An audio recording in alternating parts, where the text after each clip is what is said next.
You know what I would want to see? A powerlifting competition between Will Tennyson and Jesse James. Who can lift more in the 3 lifts? Squat, bench, and deadlift, and you total them up, and who wins?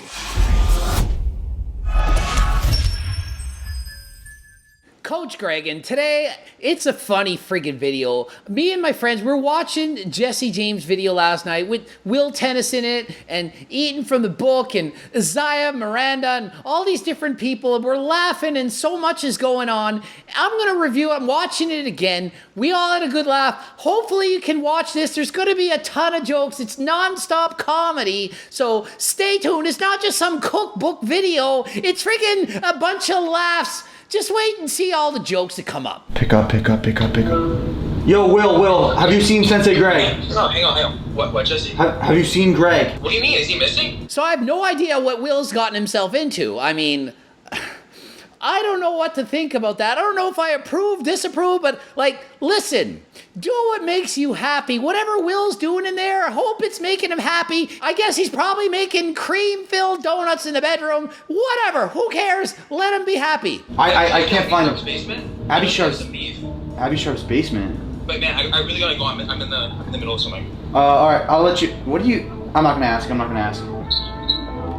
I am hiding harder than last time. Good luck finding me. And is this not your worst nightmare? Imagine waking up in Abby Sharp's basement. I mean, I drank so much pre-workout once, I woke up in freaking Mexico. Imagine I woke up in Abby Sharp's basement. Be careful on the pre-workout. Don't drink more than last time. We're gonna be reviewing my main man, Sensei Greg, AKA Greg Doucette to some of you guys. We're gonna be sipping on our coffee, eating French toast, and reviewing his entire cookbook number 2. So I have so many names. It's Sensei Greg, Coach Greg, Father Greg, Uncle Greg. Interesting to see how many names I have. I also have a bunch of horrible names, but I'll leave those ones out for now. We have a dope meal for meal number 1. Before we even get into that, only about 48% of you are subscribed to the channel. So let's run that number up and let's change things, boys. So I'm comparing subscriber watch times, and Jesse's at about 50%. I'm actually at 63%. That is amazing. Amazing. Thank you, subscribers. Thanks for watching. I want to know, does anyone have a higher number? Please let me know in the comment section. Anybody ask around, find out, is anyone higher than 63%? I want to know. I'm not trying to brag. I just want to know. What's your percent? Tell me. I want to know. We got, of course, when it's wetter, it's better, okay? No, certain times, some people, they tend to have more liquids than last time. It can come out at certain times, and that is not always the best thing. No one wants soggy sheets, but hey, whatever happens, happens. Maybe Will Tennyson knows. He spent a lot of time in the bedroom. Maybe he knows what's going on with this. I don't know, but wetter is not always better. I've never had any sort of filling French toast. I've filled a lot of things in my life, let me tell you that. Greg, you naughty boy. I thought it was Will Tennyson that's naughtier than last time. Yes, naughty or nice. I mean, he's talking. I think he's confusing people. He's doing a review Coach Greg, but it's a review Will Tennyson video. Maybe he's got it confused. Yo, hold on, one more. I need another one. It's right here. No. Holy crap, it's so soft and warm and gooey on the inside. That's what he said. That is what Greg said. Soft, warm, and gooey on the inside is the best combination of all time. And that is in fact what I said, and take that to the bank. Let it be known. Last bite, best bite, baby! We all know the last bite is not the best bite, and I will debate this and prove you wrong. I'm going to talk about this further in this video. Just let me get to it. So for an official rating of the amazing stuffed French toast, I'm gonna give creativity because we know that's the most important factor. I'm giving it a 10. Greg, you went all out, and there's definitely an improvement of your French toast this time around. A taste, 10, and fullness, I'm gonna give it a 9. And like Jesse, Ali also gave it a 10 on 10. The stuffed French toast, it's the Nutella French toast. It just got better. It's just getting a French toast, and it's up in the ante. It was already a 10, in my opinion. It's another 10. It's like Ali rating pizzas. They're all 10s. A pickle pizza, it's a 10. A cheese pizza, it's a 10. A veggie pizza, it's a 10. They're all 10s. I'm like, We need a new scale. We need like an 11 because how do you differentiate one better than the other? They can't all be 10s. We're gonna walk over to the gym. Actually, I'm gonna ride over. Grant's gonna walk. Sorry, buddy. Oh God! It's single mom. Oh, are you okay? I had immediate flashbacks of when I crashed on my bike, broke my elbow, like it slammed right down. It looked like when I crashed on my bicycle, except for I'm an old man. I broke my friggin' elbow and the tendon that was attached went with it. Had to have surgery, have it reattached. So I hope Jesse is not injured from this. It did not look good. I mean, I've watched it a few times. I had to rewind it. Like, oh, it doesn't look good. Dude, go Jesse, get yourself a rise. Help me with my elbow. It's single mom season, boys. And what is the obsession with these young men and their single moms? Why are the single moms getting so much attention? Why can't the single non-moms get some attention? You shouldn't single out the single moms from the ones who are not moms. Everyone deserves the love. So we are inside Zoo Culture right now. We're about to hit a back and bicep workout. My main man, Sensei Greg, is giving me a call, so I guess we'll pick up and be nice and see what he's doing. Who going? So literally, Isaiah Miranda's sitting there with Jesse and he's calling me. I wonder if they talked about it. I wonder if he is like, yeah, I'm going to call Greg. And I wonder what he really thinks about me behind closed doors.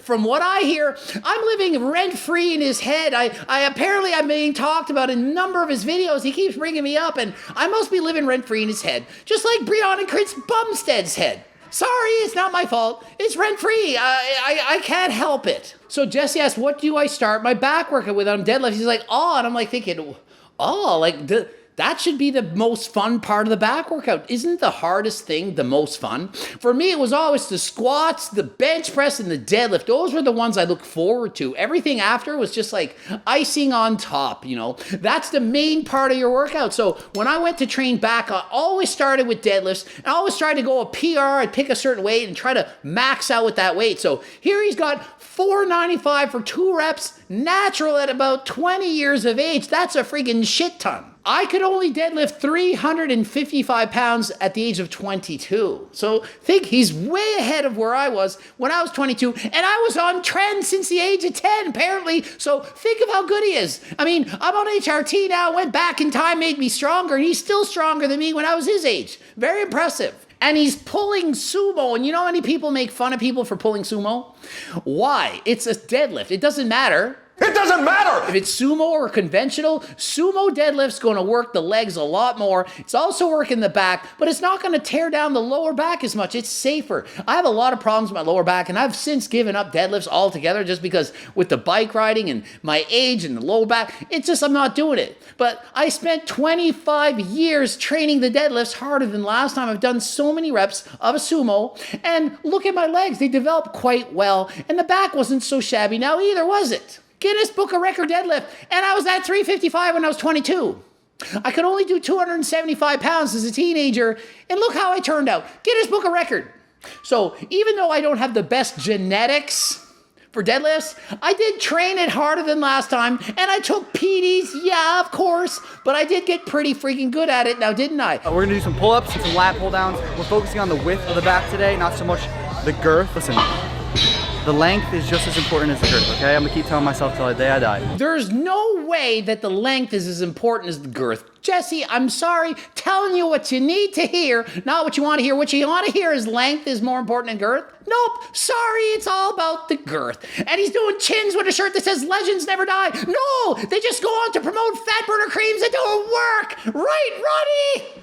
0.33% body fat and rub on my cream and you get shredded abs. It's a secret. And I'm a legend, so buy my freaking fat burner cream product. And Jesse's wondering if you want to see about powerlifting. Do you know what I would want to see? A powerlifting competition between Will Tennyson and Jesse James. Who can lift more in the 3 lifts? Squat, bench, and deadlift, and you total them up, and who wins, okay? And if it's not fair, make it fair by saying it's pound for pound. Who can win the most? Will maybe weighs a little bit less than Jesse. So pound for pound, who's stronger? Will Tennyson or Jesse James? That would be a friggin' challenge. Who wants to see that? Write that in the comment below. As most of us guys have one arm stronger than the other, and I won't say why, you gotta make sure you're doing your unilateral work. Why would you have one arm stronger than the other? Well, obviously, probably you've injured an arm in a bike accident like me, or you have a serious tendonitis problem with calcification in the tendon of the tricep like I have on this arm, and one arm is stronger than the other,